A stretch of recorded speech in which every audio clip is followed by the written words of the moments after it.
नमस्कार. महाशिवरात्रीच्या सर्वांना हार्दिक शुभेच्छा. तर आज महाशिवरात्र आहे आणि आज आम्ही निघालेलो आहोत आमच्या मामाच्या गावी गुरोळी येथे. एक सुंदर असं मंदिर आहे डोंगरावर. तर त्या मंदिराच्या दर्शनासाठी आता आम्ही निघालेलो आहोत. तर लवकरच आवरून आम्ही निघालो आहोत आता गुरोळीला जाण्यासाठी. तर आमच्या घरापासून म्हणजे सासवडपासून साधारण अर्ध्या तासाच्या अंतरावर आमच्या मामांचं गाव आहे. तर आता आम्ही गुरोळीच्या दिशेने निघालेलो आहोत.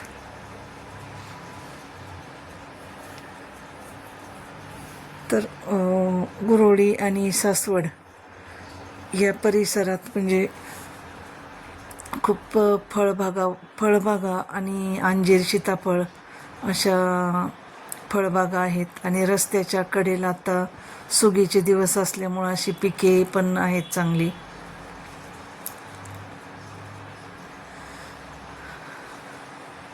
तर मस्त निसर्गरम्य असा परिसर आहे आणि डोंगरावर असं हे मंदिर आहे. तर रस्त्याच्या बाजूला जाताना असे फुलांचे सुंदर मळे आहेत. पहा किती सुंदर असे फुलांचे मळे आहेत. आणि हे समोर जो डोंगर दिसतो आहे तर त्या डोंगरावर महादेवाचं स्वयंभू असं मंदिर आहे. खूप जागृत असं हे देवस्थान आहे. अगदी लहानपणापासून आम्ही इथे येतो. तर पलीकडच्या बाजूने जो परिसर आहे तो म्हातोबाची आळंदी आणि तिथून पुढे लोणी काळभोर. तर आम्ही लहान असताना आम्ही त्या मार्गे चालत यायचो. मामाच्या गावी येताना लोणीवरून म्हातोबाच्या आळंदीला चालत यायचं आणि त्यानंतर आळंदीच्या शेजारचा हा डोंगर चढून डोंगरावरून आम्ही चालत इकडे अलीकडे यायचो मामांच्या घरी. तर सकाळचाच आमचा प्रवास चालू व्हायचा उन्हाच्या अगोदर. त्यानंतर रस्त्यात जेवण करायचं. त्यानंतर मग डोंगर चढायचा ऊन उतरल्यानंतर आणि साधारण 5च्या दरम्यान आम्ही पोचायचो. मामाचं घर असं इथेच आहे.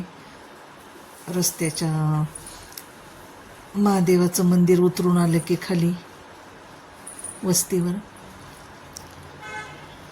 तर आता आम्ही महादेवाच्या मंदिर परिसराच्या जवळ आलेलो आहोत. आणि हे पहा समोरच आता आपल्याला मंदिर दिसत आहे. तर उंचावर असं गावाच्या एका बाजूला उंचावर असं सुंदर मंदिर आहे छोटंसं. पण खूप निसर्गरम्य असा परिसर आहे. आता पोचलोय आम्ही इथे. तर पूर्वी फक्त इथं एक छोटंसं मंदिर होतं. पण आता गाडी पण जात नव्हती, चालतच यावं लागायचं. पण आता 4 व्हीलर पहिल्यांदा 2 व्हीलर येतील एवढा रस्ता झाला. आणि आता गावचाच एक मुलगा प्रशांत खेडेकर हा अधिकारी झाल्यामुळं त्यांनी बरीचशी सुधारणा गावाकडे केलेली आहे. आणि पार मंदिरापर्यंत डांबरीकरण रस्त्याचं केलेलं आहे. आणि वन विभागात पण बऱ्याचशा सुधारणा झालेल्या आहेत. झाडं वगैरे हे पक्ष्यांसाठी असे पाणी पिण्यासाठी फीडर ठेवलेले आहेत, अन्न पाणी ठेवण्यासाठी पक्ष्यांना.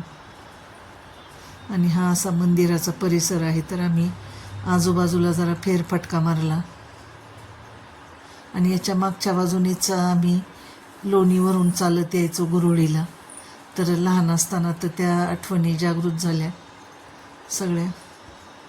पूर्वी दळणवळणाची एवढी साधनं नव्हती. तर आम्ही पायी जवळजवळ 20 किलोमीटरचा प्रवास करून आम्ही यायचो चालत मामाकडे. तर तो रस्ता परत पाहण्यासाठी आम्ही आवर्जून इकडे डोंगराच्या बाजूला आलो.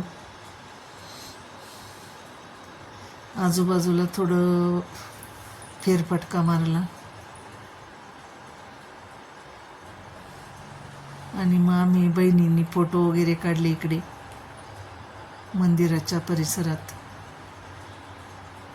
आणि आता मंदिरात आलो आहे आम्ही आणि आता अभिषेकाला सुरुवात करतोय.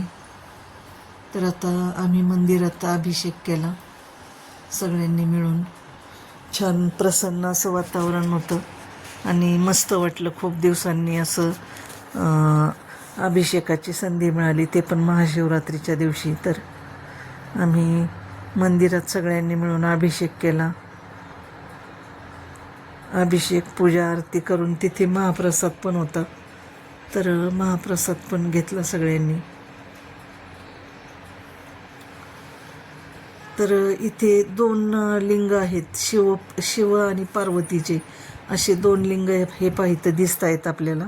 तर पिंडीवर साधारण एकच लिंग असतं आपण पाहतो तर, पण हे खूपच दुर्मिळ असं 2 लिंग आहेत या पिंडीवर, शिव आणि पार्वतीचे. आणि त्या पिंडीच्या मागेच मूर्ती आहेत शिवपार्वतीच्या. तर असं छोटंसं पण अत्यंत जागृत असं हे देवस्थान आहे. आमचे आजोबा पहाटे कावडीने पाणी घालायचे पूर्वी, ज्यावेळेस एवढी इकडे वर्दळ नव्हती लोकांची. तर आजोबा पहाटे 4 वाजता रोज नित्यनेमाने कावड घेऊन यायचे, जवळजवळ 2 किलोमीटर चालत, आणि या मूर्तींना आणि पिंडीला अभिषेक घालायचे आजोबा. तर अशी छान सागर संगीत अशी आम्ही सगळ्यांनी मिळून पूजा केली, आरती केली.